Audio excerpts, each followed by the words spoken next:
effectivement, le dernier conclave, quand la fumée blanche est sortie, j'étais sur la place Saint-Pierre, et des copains séminaristes italiens et américains, et je peux vous dire que c'est un moment incroyable, qu'on n'oublie pas. Donc voilà, donc j'ai vécu ça de près, et là je vis de moins près, je vis depuis La Roche-sur-Yon, mais comme prêtre, et donc c'est quelque chose de très nouveau, très différent, et qui me... Voilà, j'y pense en me levant, en me couchant, en prière, en mangeant, voilà, c'est quelque chose qui forcément habite, et donc j'ai regardé en même temps la fumée noire sortir à 21h, et ça a mis pas mal de temps, mine de rien, à sortir, et on dit que comme les cardinaux sont très nombreux, beaucoup plus, ils sont 20 de plus que le dernier conclave, ça met beaucoup plus de temps, puisque vous avez vu qu'à chaque fois ils prient quand ils mettent leur bulletin de vote, et donc ce sera beaucoup plus long. Ils sont 25 de plus que dans le film, parce que dans le film ils sont 108. Et là ils sont 133. Voilà, c'est ça. 133 électeurs. Voilà. Est-ce que c'est à peu près plausible? On va reparler, on va évacuer le sujet. La fin. Parlons de la fin, on évacue le sujet, comme ça après on se concentrera sur autre chose. Donc parlons de ce rebondissement de la fin et de ce... Aidez-moi. Alors, en soi, ça peut être plausible, puisqu'il semble-t-il qu'à son ordination, etc., il ne le savait pas, il l'a su après. Donc, c'est une fin un peu en bougie de boudin, comme on dirait. Ce qui n'est pas possible, par contre, c'est qu'un cardinal fait in pectore arrive comme ça à un conclave. Ça, pour le coup, c'est pas possible. Pourquoi? Parce qu'il y a déjà eu des cardinaux in pectore, qui souvent sont fait in pectore, c'est dans le cœur du pape. Il n'y a que le pape qui le sait.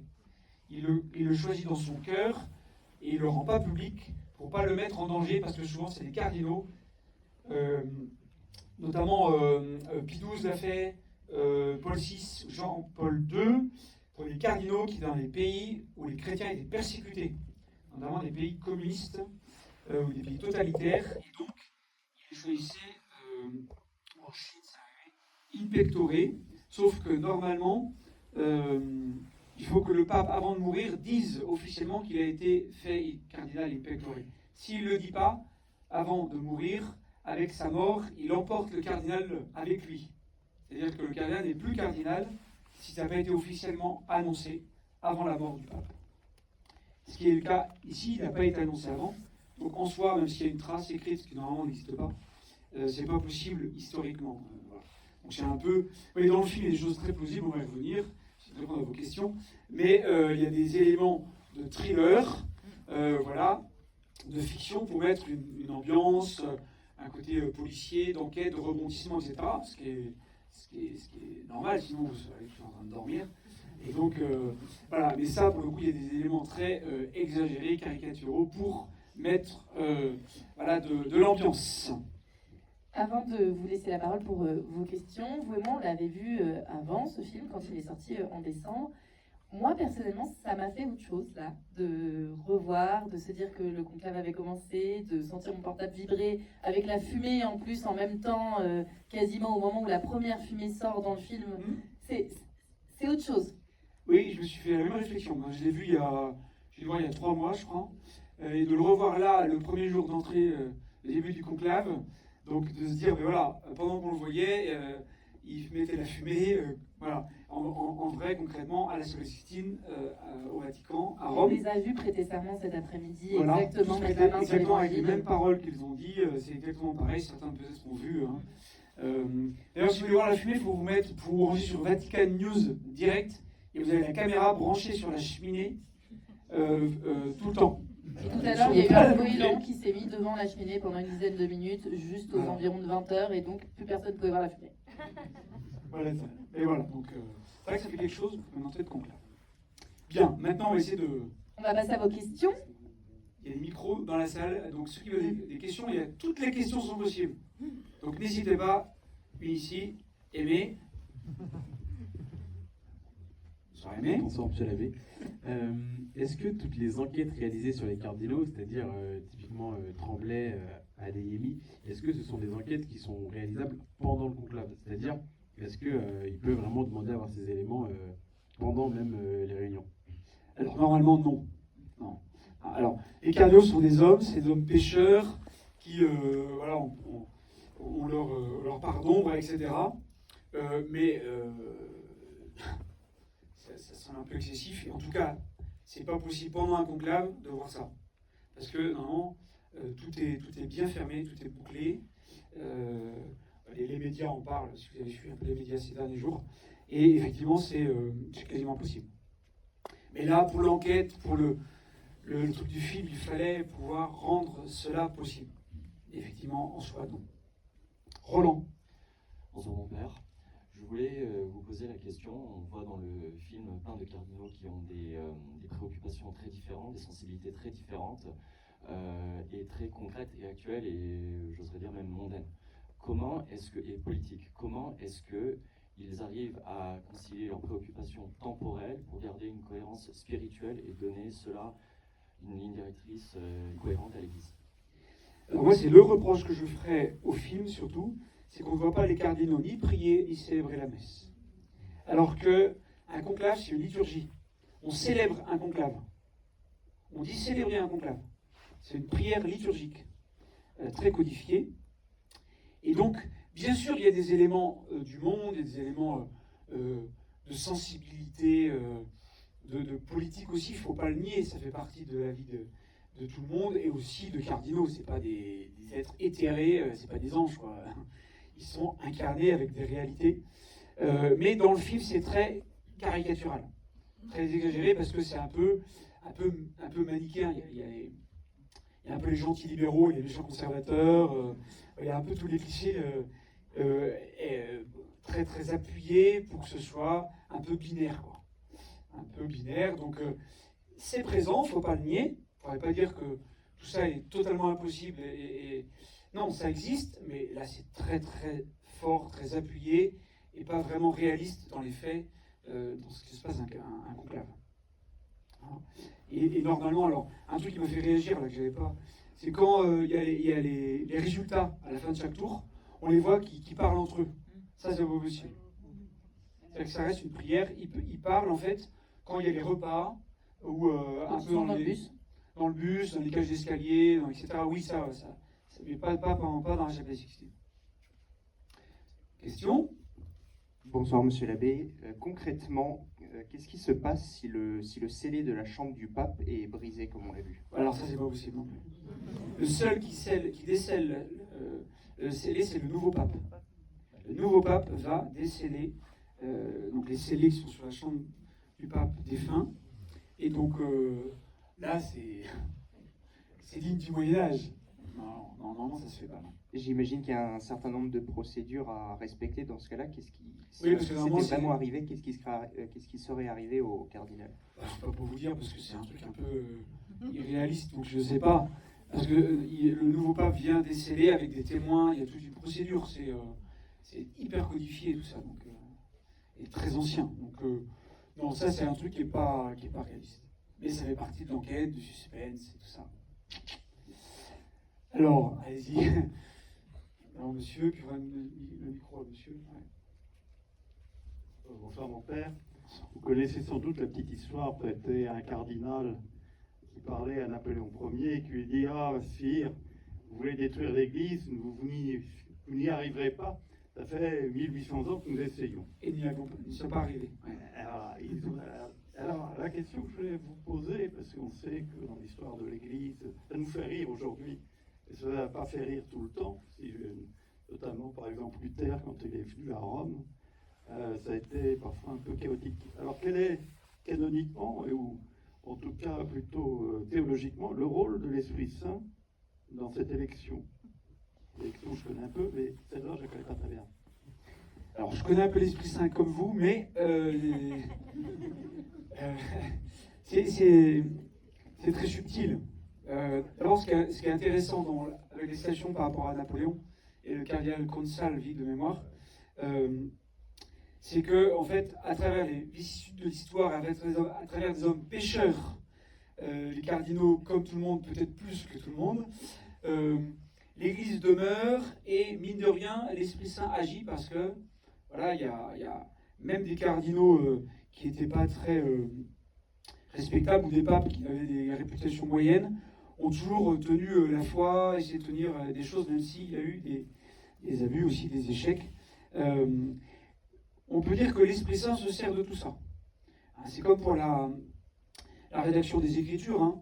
Comme on le croit dans la foi catholique, l'Esprit Saint agit à travers des hommes et des femmes incarnés dans une culture, avec une langue, dans une société, une éducation, et à travers tout ça, à travers des ombres et des lumières, eh bien l'Esprit Saint passe. Voilà. Et ça, c'est notre foi. Hein, Romains 8, 28, que je cite souvent, Dieu fait tout concourir au bien de ceux qu'il aime. Eh bien, le Seigneur peut servir de tout, même d'un mal, même de péché, pour un bien, si on essaye un peu de le laisser agir et de lui laisser un peu de place. Il y avait un vaticaniste sur France Info qui, il y a quelques jours, répondait aux journalistes qui lui disaient oui, mais de toute façon, c'est politique, 80% des électeurs ont été nommés par François, etc. Il lui a dit, nous, les cathos, on a un truc génial, ça s'appelle l'Esprit Saint, c'est notre petit truc en plus, et ce qui est génial, c'est que quand il souffle, on ne sait pas ce qui va se passer. Non, ça c'est vrai que... Et après, c'est très subtil, c'est difficile de... L'Esprit Saint, par définition, on ne peut pas le cerner, il faut le discerner, et du coup, on ne peut pas l'enfermer dans un cadre, il est un peu libre, lui. L'Esprit Saint comme le vent, comme dit Jésus, en Jean 3, donc on ne peut pas le situer en disant là, c'est l'Esprit Saint qui a parlé, puis là, c'est pas l'Esprit Saint. Et c'est plus compliqué que ça. Dans le film, on voit d'ailleurs à la fin que le vent souffle, juste avant oui. le dernier vote. La fenêtre ouverte, là. Ouais. Monsieur ? Bonsoir, j'ai deux rapides questions. La première, c'était très rapide dans le film. On parle d'un crime selon la loi pontificale. J'ai juste retenu le nom Simonie. Simonie, oui. Voilà. Et ils n'ont pas expliqué ce que c'était. Oui. Pourriez-vous l'expliquer? Puis la deuxième question, c'est pour revenir au film, qu'avez-vous pensé du décorum et des décors et surtout des costumes? Ils étaient bien conformes selon les différents moments de la journée, on les voyait habillés différemment, et vous pouvez expliquer pourquoi. Oui, alors je vais commencer par cette question-là. Pour moi, c'est ce qu'il y a de mieux dans le film, c'est l'esthétique. C'est remarquable, l'esthétique est remarquable, c'est très fidèle. Et ils n'ont pas tourné au Vatican ni dans la chapelle Sixtine, ils ont tout reconstitué. Ils ont filmé dans des endroits à Rome, et notamment quand on voit des monuments un peu contemporains, c'est Léour, c'est la ville neuve fondée par Mussolini dans la banlieue de Rome, avec des bâtiments assez étonnants, et on voit qu'ils ont filmé pas mal là-bas, en extérieur. Et puis dans d'autres endroits, mais ils n'ont pas filmé dans le Vatican, dans les lieux exacts. Ils ont vraiment bien reconstitué parce que c'est très bien fait. Après, il y a des modifs aujourd'hui, on fait plein de trucs, mais c'est vrai qu'au niveau de l'esthétique, au niveau des habits, puisque vous voyez, pour le conclave, ils sont en grand rouge avec le surplis blanc, c'est l'habit liturgique, c'est l'habit de prière. C'est pour ça que je dis que c'est une liturgie. Et ça, c'est bien respecté pour le coup dans le film, c'est vraiment très bien. Pour la simonie, alors la simonie, c'est un des actes les plus condamnables. Ça vient de Simon le magicien dans les Actes des Apôtres. Simon le magicien voit les apôtres faire des miracles et il leur propose de l'argent pour avoir le même pouvoir. Donc la simonie, c'est la vente de sacrements. C'est pour ça que par exemple, nous comme prêtres, même si je fais... J'ai une question. Oui, Emmanuel. On sait qu'un évêque en France, il faut qu'il ait l'agrégat, qu'il faut qu'il soit agréé un peu par les politiques. Ah non. Non, pas du tout. Il n'y a qu'en Alsace, Alsace-Moselle, où il y a le concordat de Napoléon qui est encore en vigueur. Et là, il faut l'accord du président de la République, mais pas pour les autres évêques. Ah d'accord, donc, je pensais. Et est-ce qu'un président de la République peut influer? Parce qu'on a entendu dire...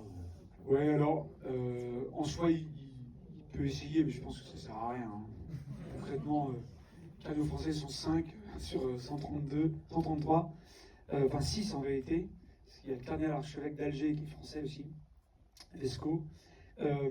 Donc aujourd'hui, il y a toujours des cherches à influencer, hein, parce qu'on voit l'importance du pape, ça dépasse l'Église catholique, ça dépasse les simples catholiques.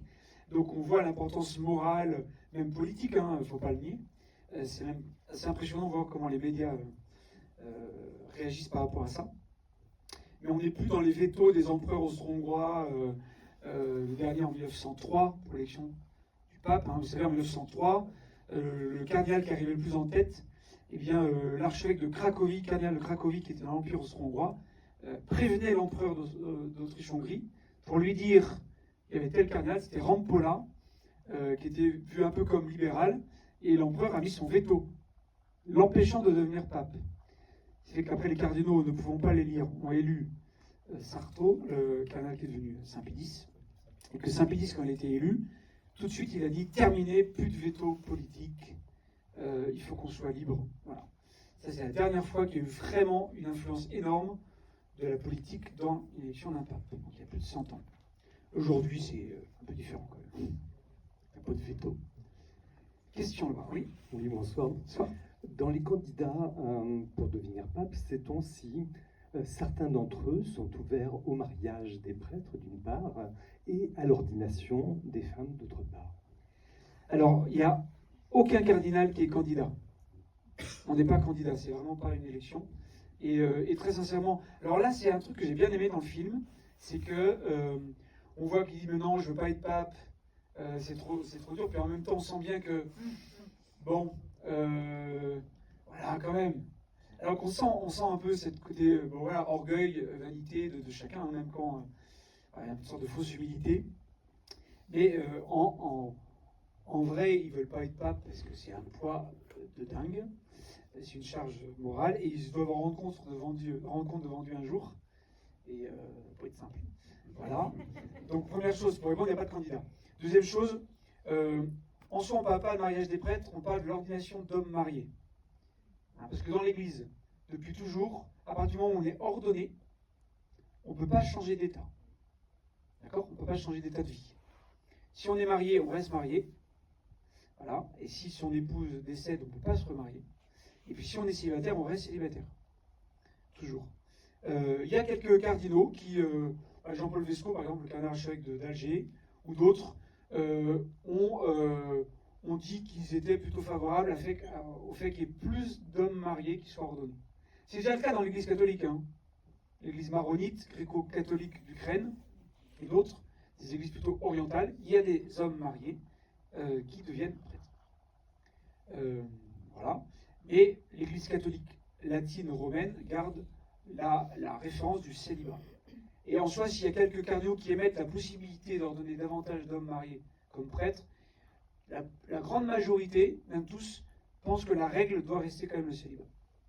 Pour ce qui est de l'ordination de femmes, pour le coup, Jean-Paul II avait fait un texte, je ne me souviens plus de l'année, en gardant la tradition pour dire que là, pour le coup, c'était pas de l'ordre d'une loi ecclésiastique, comme l'ordination d'hommes mariés ou de célibataires, qui est de l'ordre d'une loi ecclésiastique. Entre guillemets, c'est l'Église qui décide, avec des éléments de l'écriture, des éléments traditionnels. Pour le coup, ce que disait Jean-Paul II, c'est que le Christ, il y avait de nombreuses femmes comme disciples, avec des rôles importants, ce qui était à l'époque déjà révolutionnaire, il a pourtant choisi 12 apôtres, 12 hommes, pour continuer sa mission, pour poursuivre la mission de l'Église. C'est quelques hommes qui deviennent prêtres, ou en tout cas évêques encore plus. C'est pas le cas de tous les hommes, et pas le cas des femmes. Derrière, il y aurait plein d'arguments, je ne vais pas rentrer dedans, mais je pense qu'un des arguments essentiels, pour moi, c'est cet argument de complémentarité dans l'Église, dans les missions, et cette complémentarité homme-femme aussi, qui donne une fécondité, et aussi une fécondité spirituelle. Dans l'Église, et il y a de ça, je pense, qui est important. Voilà. Après, ouais. Oui, merci mon père. Alors il y a une scène qui m'a extrêmement perturbé, l'entretien entre Adeyemi et le cardinal Lorenz. Oui. N'y a-t-il pas eu une trahison dans secret de confession? Oui, je me suis posé la même question. C'est-à-dire que pour les besoins du film et du scénario, je pense que... Mais on voit, voilà, c'est ça que le cardinal Lorenz, il vient voir Adeyemi, mais il ne lui dit pas. Et c'est l'autre qui se rend compte qu'il le sait, et c'est lui qui... Ne s'est-il pas servi de la confession pour avoir ce secret? Il savait bien qu'il y a un problème. Ouais. Mais de fait, c'est très litigieux. Ouais. Ça, je suis d'accord. Et là, pour le coup, c'est très grave. Parce que si c'était, par exemple, si c'était dans la vie réelle, tout de suite, le cardinal Lorenz, il trahit un secret de confession, il est excommunié. Et c'est-à-dire automatiquement. Bien sûr. Voilà. Donc cette scène peut être ambiguë. Tout à fait. Pour ceux qui... Non, mais tout à fait, ouais. Ça, c'est interdit, absolument interdit. Question là-bas, allez-y, bonsoir. Bonsoir, Robert. Est-ce que, en tant que prêtre, les idées, les points de vue et la manière de pratiquer la foi, par exemple, du futur pape, est-ce que ça peut changer votre vision de l'Église? Très bonne question. Ce qui est bien, c'est que le futur pape sera le bon pape. Voilà, donc ça déjà, ça rassure. Après, moi je crois profondément que le pape a une mission d'abord d'unité de communion et qu'il en est bien conscient et qu'il essaie d'abord de tenir ça, ce qui n'est pas une simple affaire. Voilà. Après, on peut être d'accord, on peut pas être d'accord sur tout. Souvent, c'est des choses un peu quand même à la marge ou à la périphérie. Pour l'essentiel, heureusement, il y a quand même un accord. Il y a des choses qui peuvent déstabiliser, qui peuvent un peu gêner, ça peut arriver. Voilà. Je pense qu'il faut aussi savoir en faire abstraction, c'est-à-dire c'est toujours le danger d'avoir un regard très influencé par les médias. Ben, ça, c'est un vrai problème. Les médias, ils ont leur schéma, ils ont leur grille de lecture à eux. Grille de lecture, l'Église multinationale, l'Église, voilà, une immense entreprise, le pape, un gros businessman, etc. Et avec, même inconsciemment, ils ont leur grille de lecture, leur schéma, et on se fait influencer par ça, même si on ne le veut pas. Donc il faut être très prudent, parce que notre compréhension et de l'Église et du rôle du pape, eh bien, c'est beaucoup plus profond que ça. Il y a vraiment un regard de foi à porter dessus, et du coup, je pense qu'on a un vrai regard de foi. On passe plus facilement sur des petits détails, des choses à la marge. Oui, moi je reviens au film. Donc tous les cardinaux, parce que je suis un peu perdue du coup, parce que tous les cardinaux, ils sont habillés pareil, en rouge, etc. Puis j'ai remarqué qu'il y avait... Pas tous. Ben oui, certains qui étaient comme orthodoxes et tout ça. Et du coup, je me suis un peu paumée là-dedans. Parce que, oui, bonne question. Et puis, du coup, l'Église catholique, vous aviez parlé tout à l'heure de grec... Gréco-catholique, maronite, voilà, etc. Alors, Oui. est-ce que vous pouvez faire Nous, en France, on est perdu avec ça parce voilà. qu'on est très... Voilà. Et pourquoi? Parce que l'Église catholique n'est pas seulement l'Église catholique romaine.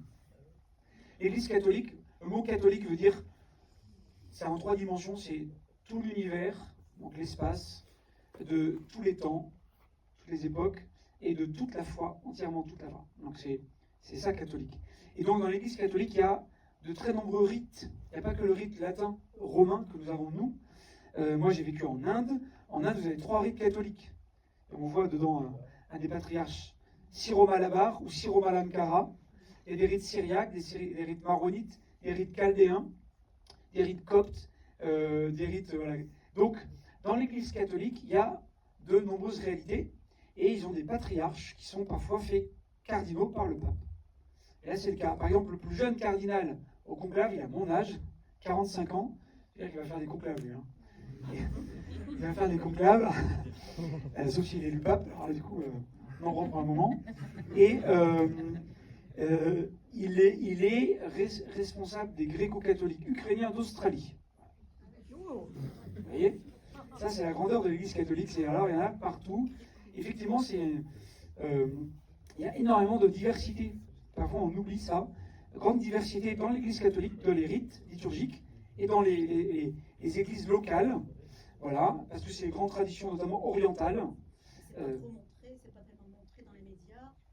Mais un petit peu. Si vous regardez l'entrée en conclave aujourd'hui, vous avez comme ici des cardinaux qui ne sont pas habillés comme les autres cardinaux. Par exemple, il y a Monseigneur Sacco, qui est l'archevêque cardinal de Bagdad, chaldéen, et qui est en noir avec juste un peu de rouge. On l'a vu, je l'ai vu cet après-midi. Ouais, donc ça présent aussi dans les obsèques. Les obsèques, c'est très clair. Qui chantent en grec et tout. Enfin, voilà, donc c'est pour ça. Vous avez un micro, Diane? Mais ça marche pas sans. Ouais, mais moi je peux entendre, mais pas tout le monde. Tenez, micro. Merci, Diane. C'est juste pour savoir comment le pape choisit les cardinaux, justement, parce que c'est parmi les évêques, si j'ai bien compris. Oui, toujours. Et après, qu'est-ce qui fait qu'il choisit cette personne et Ah comment non, il pas le toujours. rencontre et comment... Alors, c'est un choix très très personnel. Et il n'y a pas de règle.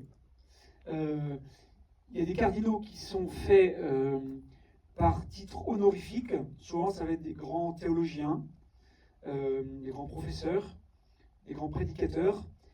Par exemple, le Cantalamessa, qui a fait la petite, c'est un Italien, un capucin, qui a fait la petite prédication avant, quand ils ont fermé les portes.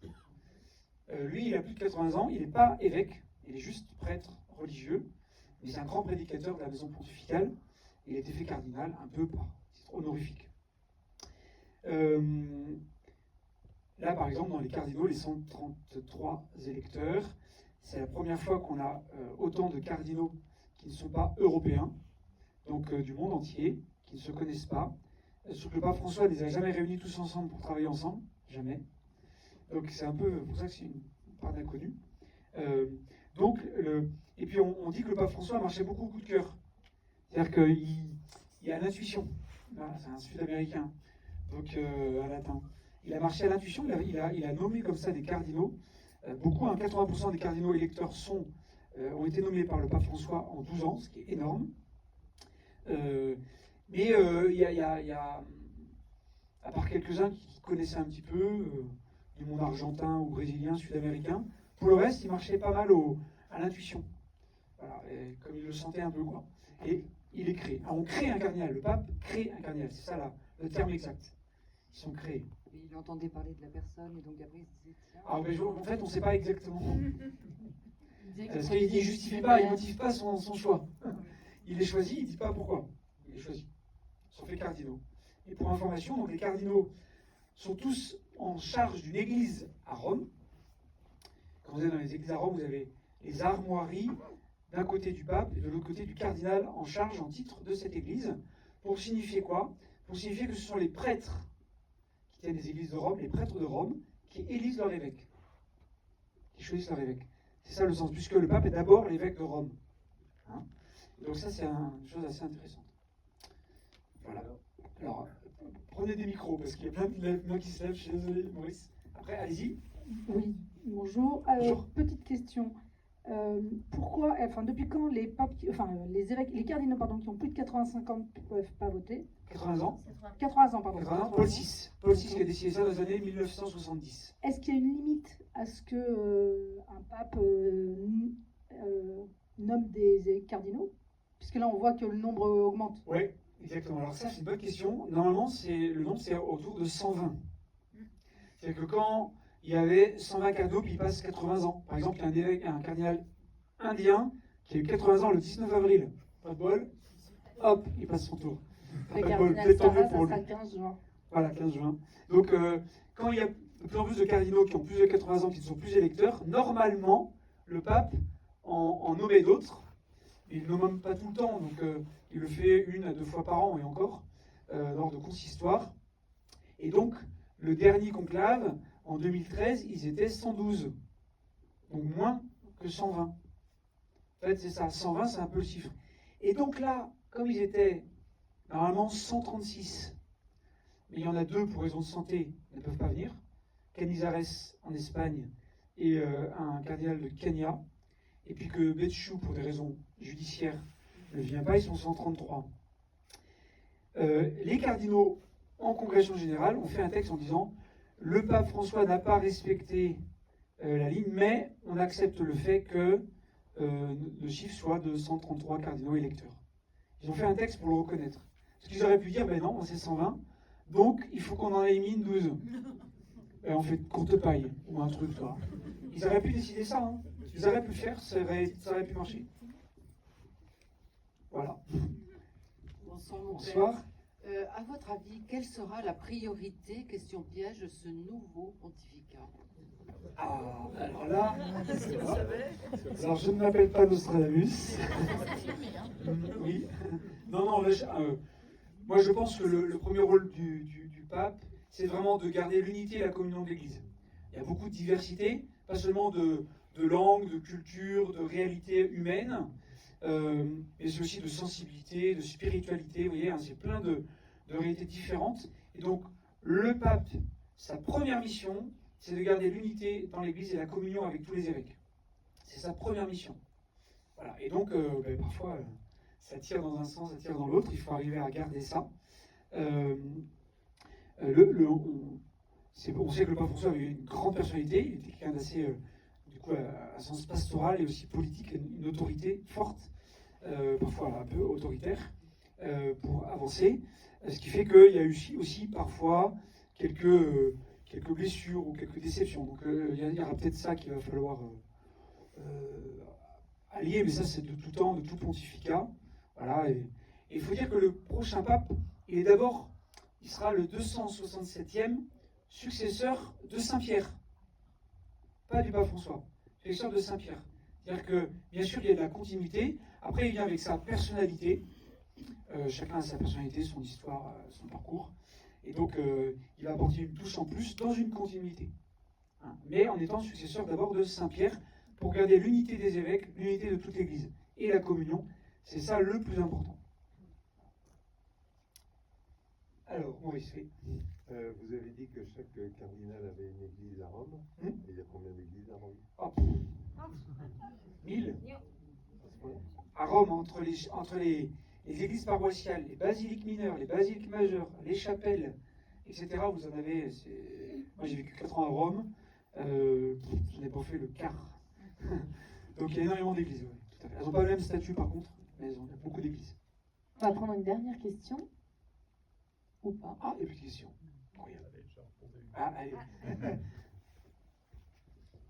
Pour la route. Mon père Mazarin était cardinal sans être prêtre. Oui. On prétend que Paul VI avait voulu faire Jean Guiton cardinal. Est-ce que aujourd'hui, canoniquement, on peut être laïque et cardinal, puisque c'est une dignité? Voilà, c'est une dignité, effectivement. Donc, le but d'un cardinal, c'est de conseiller le pape. Donc, en soi, c'est très large.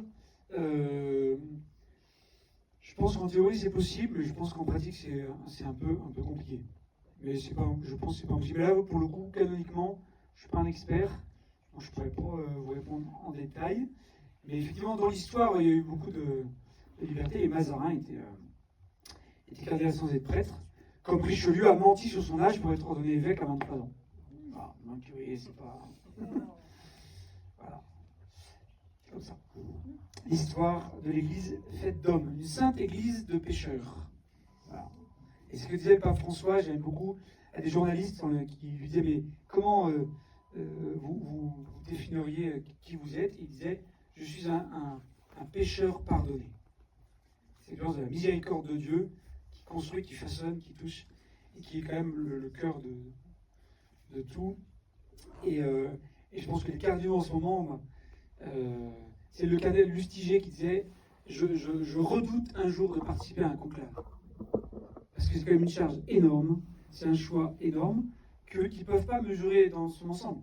Qu'ils ne se connaissent pas trop, voilà, ils se sentent, mais c'est pas simple. Donc c'est quand même un choix important. Et donc, ils doivent beaucoup prier. Et je pense qu'il faut qu'on prie beaucoup pour eux. Ils le disaient, ils ont besoin de notre prière. Il faut vraiment qu'on prie pour eux, pour qu'ils se laissent vraiment inspirer dans leur choix par l'Esprit Saint. Je pense que c'est très important de le redire. Merci beaucoup, Père